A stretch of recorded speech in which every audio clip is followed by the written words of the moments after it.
को ले जाए।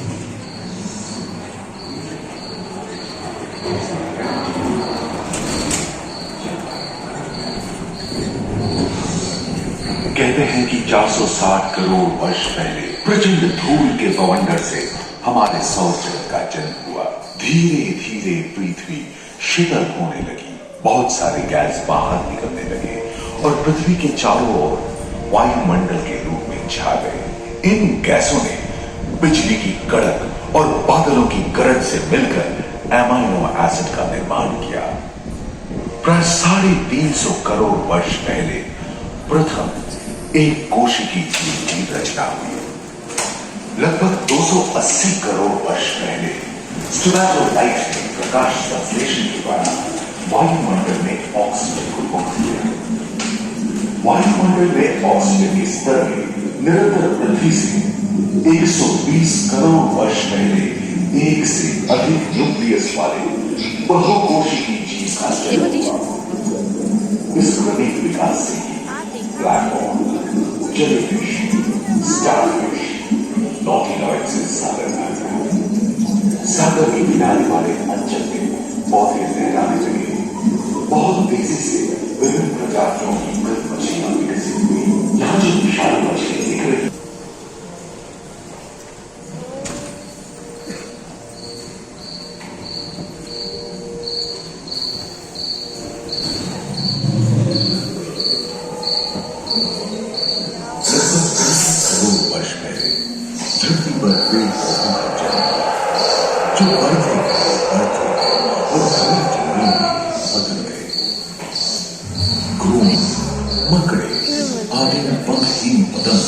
एवं एक दियोस्टेगा जैसे उभयचर प्राणियों का आविर्भाव हुआ। सारस इन दिनों काफी प्रभावशाली हो उठा था। इसकी विशेषता कुत्ते से बहुत मिलती थी।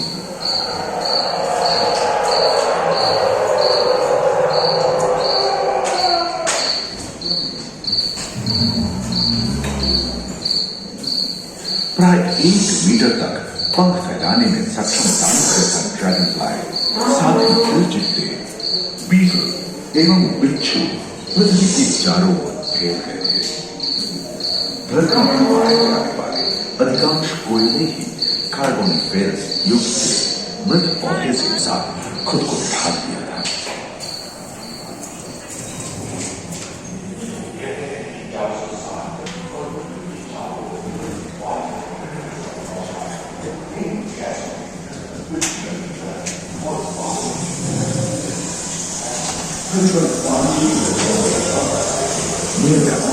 कछुओं और मगरमच्छों का जन्म लगभग 22 करोड़ वर्ष पहले इस धरती पर हुआ था। प्रथम स्तनपायी जीव मेगाज़ोस्टोरम चूहे जैसे आकार का था। प्राचीन सरीसृप समाप्त होने लगे थे और उनकी जगह डायनासोर ने ले लिया था। ये घटना प्राय 20 करोड़ वर्ष पहले घटी थी। डायनासोर विभिन्न आकार एवं मांग के थे और धरती के कोने कोने में फैल गए थे एवं जलवायु के अनुकूल खुद को ढाल दिया था। इनमें से कुछ तो गिलहरी की तरह हल्के फुल्के थे और कुछ 15 पूर्ण वयस्क हाथियों जितने भारी थे।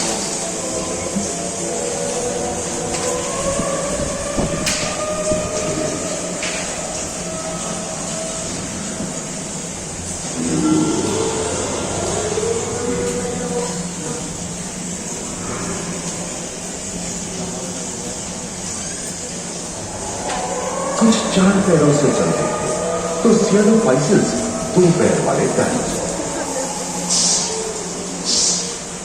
ब्रेकियोसॉरस की लंबाई प्राय 23 मीटर थी, जो कि एक टेनिस कोर्ट की लंबाई जितनी थी, और उनका वजन 75 टन था। समुद्र में रहते सबसे प्राचीन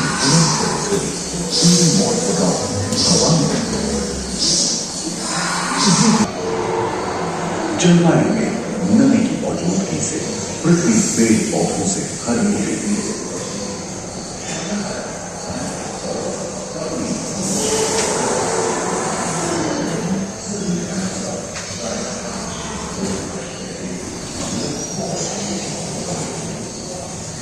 पैंजिया महादेश खंडित होने के कारण भारत एशिया की ओर खिसकने लगा था।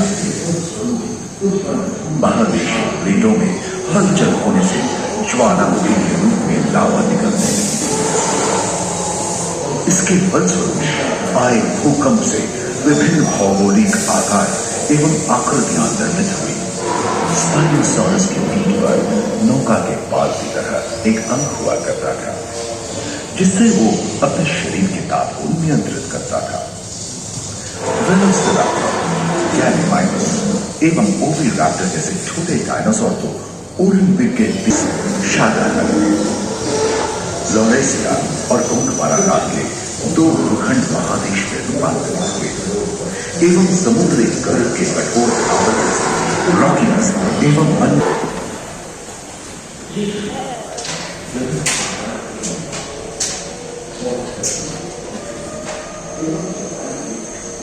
भूमध्य रेखा के पास आबवा में उष्णता बनी हुई, परंतु नदियां सूखने लगी थी एवं जंगल कम होने लगे थे।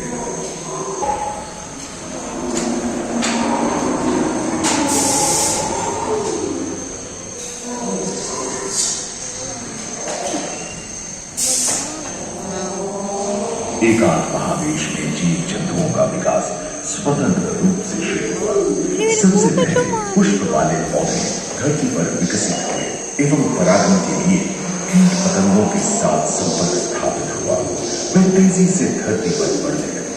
इसी समय पहली बार धरती पर सांपों का जन्म हुआ।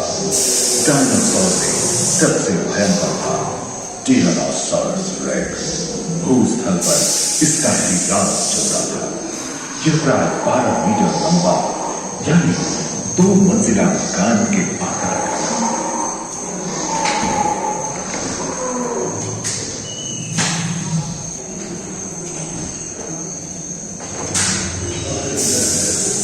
इनके हमले से उत्पन्न धूल के विशाल मेघ ने हजारों वर्षों तक सूरज की किरणों को धरती को विशाल डायनासोर को पर्याप्त आहार नहीं मिला और वे भूख के कारण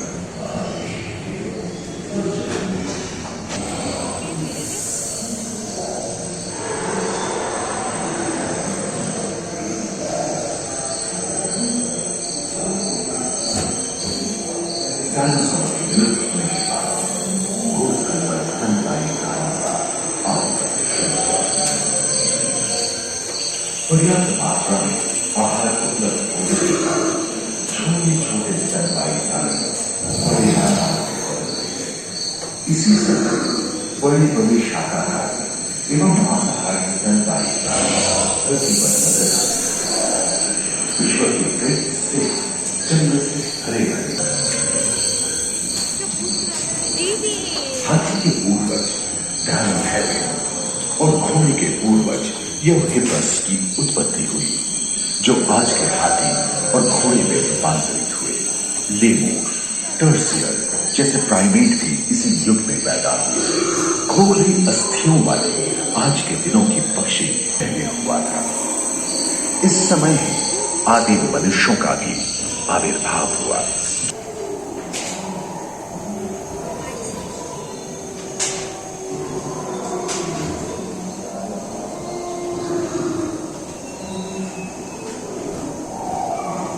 विभिन्न लंबे इतिहास में जाने तो ऐसे कई मौके रहे हैं जब उत्तरी गोलार्ध के अधिकांश हिस्से बर्फ की चादरों से ढक गए थे, जो आइस एज के नाम से जाना जाता है। हम आज ऐसे ही एक आइस एज में रह रहे हैं जो 20 लाख वर्ष पहले शुरू हुआ था। रोहीदार कैंडी, रोहीदार स्तनपायी और कस्तूरी गायों ने अपने शरीर के रोम की सहायता से शीतल जलवायु के साथ तालमेल बैठा दिया था। उष्णकटिबंधीय विशाल पर्वतों में उनकी मौजूद है। सिर चोट वाले बाघ और विशाल सिंह वाले हीरे जंगल में शान से विचरण करते हैं। संभवतः सामने के दांत से मांस को जीव में काटने में हुई नजरों के कारण यह समय के साथ विलुप्त। उम्मीद है कि आपको इस सफर में मजा आया होगा, जहां जीवन विकसित होकर लाखों अन्य रूपों में परिवर्तित हो। दूसरे ध्रुव पर ह्यूमन इवोल्यूशन पैराडाइम मानव की यात्रा और विज्ञान और तकनीक तथा अत्याधुनिक तकनीक की भारतीय विरासत का भी इसी हॉल के पहले फ्लोर पर आनंद लिए। अपने अनुभवों को यादगार